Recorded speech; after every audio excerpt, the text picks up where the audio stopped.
Welcome to KTV News. I'm Heather Johns. And I'm Ricky Bond. Tonight we have news from New York, Tokyo, London, Washington, local, as well as local news for So tonight, this baby girl suffered serious electrical burns, witnessed repeated acts of domestic violence, and lived in horrific conditions for 22 months before Victorian welfare organisations finally took her away from her drug-addicted mother. The State's Department of Human Services was first notified of concerns for the girl in March 2001 when the child was 3 months old. Despite the mother's first child being removed from her care in 1999, the second child was not removed by the department until January 2003. The full horror of the girl's first 2 years of life had been detailed in judgment handed down by the Victorian Civil and Administrative Tribunal. A non-government child welfare worker who made repeated visits to the mother's Melbourne home detailed the appalling conditions the child was first forced to endure. The girl was removed from the mother's care after a report to the department from the Royal Children's Hospital in 2003. The mother was subsequently found to have a history since early childhood of severe domestic violence, substance abuse, neglect and deprivation. The mother now sees her child supervised for 2 hours every 3 weeks. The girl is now 5 and appears to be well, settling and thriving with her foster parents, their 2 children and her sister. The child was living in filth. She wore dirty nappies and was surrounded by her own urine on several occasions. She suffered electrical burns and had bruises all over her tiny body. The girl's mother spent most of her time drunk or high on drugs. The smell of faeces was in the flat. It was overpowering. There were 6 empty methadone bottles on the lounge room floor and mantle that were easily accessible. On the 19th of September, Samuel Greta, a 7-year-old tourist, was rescued from a near-death experience. The Greta family was on holidays in Esperance, Western Australia, when disaster struck. While fishing off the jetty, when his father, the young Samuel, slipped on a fish and went over the edge, plunging into the murky grey water with a huge stingray lurking. "Crikey," screamed Samuel's father, "I want to be Steve Irwin," as he jumped in after his son. Unfortunately, the wannabe Steve Irwin couldn't swim for nuts and started drowning next to his son. A nearby local fisherman, known as Chuck, saw the troubled family and acted fast, risking his own life for the tourist. Yes, now, okay. Breaking news. Shot through Wallaroo as a joke gone wrong leaves 1 girl missing after being kidnapped.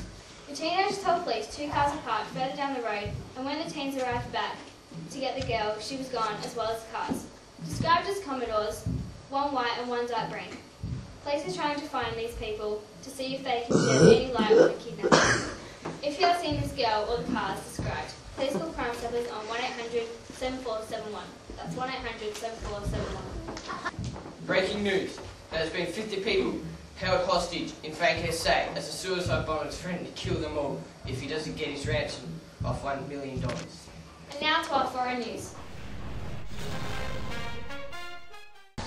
In early hours this morning, there was a report of a rape of a 16-year-old girl in the city of London. A man in his early 40s, well known as a cancer worker, had disguised himself as a homeless man, pulled this young girl from the footpath as she was walking home from a late working shift that had finished at 1 a.m, sexually assaulted her and left again. Police say that they are hoping this will give them clues to 3 other rapes in the past 4 months.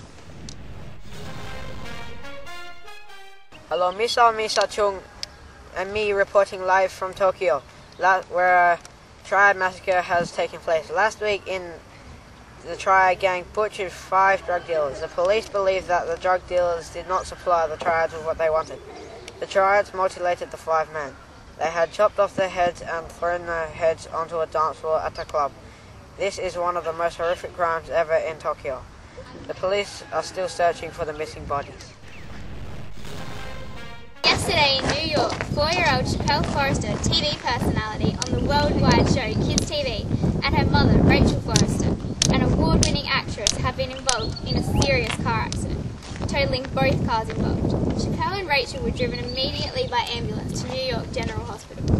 The 3 males in the other car were not injured, but have been admitted into police custody pending an investigation as they were driving under the influence. We have been informed that Rachel Forrester is not injured, but her daughter's injuries are more complicated. She has suffered massive head and kidney trauma, and she is awaiting a kidney transplant. She is expected to remain in critical condition until a kidney is found. Big Papa was arrested in Montreal for possession of cocaine and heroin. The Montreal Federal Police say they have been searching for him for 5 years with no avail until now. They also say he is the biggest drug lord in all of history and has connections all over the world. Despite all of this, he is only facing a 2-year prison sentence in a local prison. And this just in, crazy lady has escaped from a mental hospital with a red hood. Hello, y'all. I'm Hank Kazarian, but you can all call me Yankee Doodle. Now, in horrible news this day in Washington, because I'm in Washington, George Bush has been assassinated. America is in shock today after last night, while attending a conference on national security, George Bush, the current president of the U.S., was shot in the chest upon exiting his car. After endless attempts from his bodyguards, he couldn't be resuscitated. The killer shot him from a rooftop and escaped very quickly. It is now believed that Condoleezza Rice will take over the running of the country for the remainder of his term in office. George will be missed by all. In other news, John Travolta has been stabbed with a coat hanger. Getting closer to the 30th anniversary of Elvis Presley's death, more oddly insane Elvis didn't die theories have arisen, and one anti-conspirator couldn't take it anymore. A new conspiracy is that the king not only faked his own death, but has taken on an alias, John Travolta. Elvis fans that are desperate enough to believe anything have fully embraced the idea that John Travolta is Elvis Presley. A person whose whereabouts remains unknown and will not be named on this show has gone crazy at these new conspiracy theories and stabbed 4 people that claim to still this Elvis theory. He also stabbed John Travolta, so that all these idiots could be sure that Elvis is dead. That's all for now. Now we cross over to Phil McGride and huge ask for the school. In footy news this week, St Kilda and Melbourne will kick off the 2006 AFL Finals series at the MCG on Friday night, as the league's first week's finals draws drew up 2 MCG blockbusters and a Saturday doubleheader outside Victoria. With non-Victorian teams filling up the entire top 4 for the first time ever, it means that not only will both qualifying finals be played outside of Melbourne, but there will be no football staged at the MCG in either the second or the third week of the finals as well. That will be a first, but it will make us even hungrier for the grand final in Melbourne, AFL Chief Executive Andrew Demetrio said in announcing the first week's final draw on Channel 10. The 2 qualifying finals will see minor premiers West Coast host reigning premiers Sydney at Subiaco on Saturday night, with that game beginning at 5:30 p.m. and 7:30 p.m. in the eastern states. Boxing news. Famous boxer James Whitney has suffered a tragic death in the ring. He was fighting the Anthony Mundine for the World Championship title, but he was hit so hard in the head that his head snapped back and broke his neck. But after that he fell out of the ring, and a scientist said he died instantly and felt no pain. But if you saw the tape, you'd beg to differ. Now for the finance, we have Greg Macca. Thanks, Ricky. And now to the bankruptcy of Richard Branson. Richard Branson bankrupt after a successful long run. Invested in a new plan with it sounding good, but the plan was incomplete after testing. The plan had too many faults. It cost him everything he had. He had to sell his airline worth over 4 billion Australian dollars. Now to the top 10 buy trade values. BHP Billiton, Rio Tinto, Woodside, NAB, CBA, ANZ, Zinfax, Rinker, Telstra, Westpac. Now cross over to to Jane Doyle for the weather. Thank you, Haley. What lovely weather we've been having, and it will continue in Keenan with an overnight low of 14 degrees and a high of 23 degrees with scattered showers.